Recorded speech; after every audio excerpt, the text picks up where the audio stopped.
And talking about another great show on HBO, we can kind of transition over to Westworld. Episode 2 of Season 2. And, the Winter Line? I really won't be able to... Is that what it was called? The Winter Line? Yes. I haven't watched it yet either. Yeah, well, I haven't even watched Season 2. I've watched Season 1 and loved it. Okay. I was going to binge Season 2, then a bunch of my friends said it sucked. You don't need to watch it. You have terrible friends. It was good, but I think they kind of overcomplicated things a little bit. It was really hard to watch, and I would just being.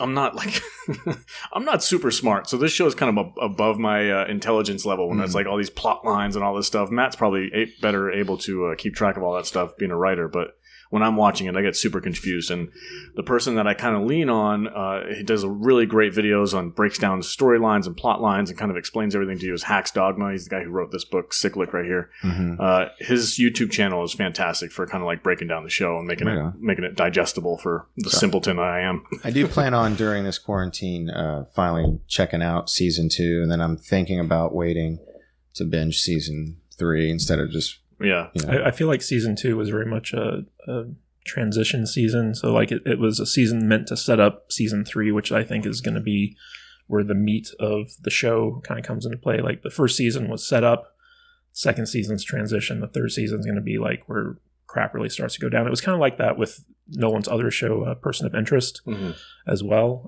Very different shows, but like kind of structurally by the time they got to the third season, they were kind of into their main storyline of like having the AI be like this like godlike figure and dealing with it and stuff. So it's been a while. When they ended Season 1, weren't they basically going into like the samurai world type of thing, or they introduced that? That was only like 1 or 2 episodes in Season 2. They set that up. But they didn't spend a lot of time. They set up the robot revolution by the end of Season 1. Oh, yeah, okay. At the end of Season 1, the robots came and just started killing all the guests. Right. It was like this big revolt. No, I remember that. I didn't know if they were like, the first season was all like, the Westworld. So like in the West, I didn't know if like Season 2 was just going to be like all samurai stuff or whatever. And then like Season 3 is like a different one of their worlds. Maeve spent a good chunk of time in samurai world, but the show itself kind of like was all over the place. Okay. Yeah, the Season 2 really gets kind of away from the basic Westworld concept of like being a Western and kind of gets more into the sci-fi end of things. Okay. And then Season 3 is very much just about like the sci-fi end of things, and Westworld is kind of like a small part of that. And but I gotta say, I loved the second episode. Like the first episode I thought was good, but this episode freaking blew me away because I was captivated from beginning to end on this episode. The one thing that took me out of it was there was a Benioff and Weiss cameo in the middle of the show. Yeah. Where like they're both like technicians inside Westworld with Drogon, with the dragon sitting in there, and they're like, they're working on it. It's really funny. It was cool to see, and I'm like, hey, that's D&D. Well, they're in Westworld. Game of Thrones is a park inside Westworld. That would be pretty. Wouldn't that be awesome? I was like, I'm just my fan theory, but I'm like, okay, that's legit. So D&D were the creators of this new park. They were the guys who created this like medieval fantasy world for guests to go and play, and that's what we saw in Westworld was this, this storyline play out. And I'm like, I'd just like to think that once Ford saw the storyline play out, he demoted both of those guys down to technicians. And they're no longer allowed to write narratives. Get them out here. and they're the ones assigned to carve up the characters and salvage their pieces. Yeah, they're just low-level technicians. I guess I should have stepped out for this conversation. Now it's spoiled. No, it's fine. It has nothing.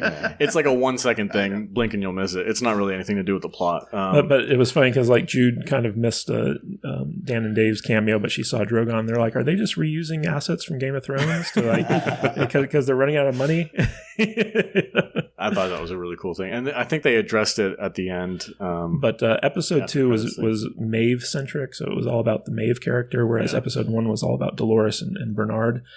Even though Bernard's in the second episode as well, but like you're really starting to see that they're setting up kind of like Dolores to be like the show's main villain and Maeve to be like the show's main hero. Oh, and it is a really interesting transition type thing. And we got to find out that Scruggs is actually a host which is kind of it was hinted at. It was theorized a lot in season 2, and it was finally confirmed here. And he like kind of teams up with Bernard, so now we have the Bernard and Scruggs buddy cop show. Where I don't want to give it away, but I like the part where he was like, he reprogrammed him to you're going to be his protect me with at all costs, and he's like, you could have just asked me to do that. Because Scruggs, like, because he completed his programming that Ford gave him, like, he just keeps trying to kill himself the whole episode. and then finally Bernard's just like, don't kill yourself, just change your mission. Yeah, just stay with me. Not that I would do this, but the same terrible friends both said that like I could probably just jump into season 3 and I wouldn't miss anything. No, you would be lost. I would be. Okay. There was a lot of stuff that happened in season 2 that kind of lays the groundwork for what's happening in season 3. And Westworld, it's one of those shows like The Wire where it's almost like a novel that's being translated onto screen, and you really need to watch it from the beginning to know who the characters are, know what the world is, because they really take a lot of time and effort to set up everything in this universe that they've created. And if you skip parts of it, you start to lose the impact of things that's revealed later on in the show. So I would not listen to your terrible friend. I would watch it. I would watch it, right from the beginning, back to back if you can. I haven't watched season 2 since it came out. It might be a good idea to go back and watch it and actually binge it and kind of get an idea. That's what Jude and I did before season 3. I finished episode 3 of season 2 the other day. I'll probably go home and watch a few more today after we're done here. But yeah, a lot of people kind of lost interest in the show around season 2. Number one, because it took them a year in between seasons. So like they took a year off and then like it premiered 2 years later basically.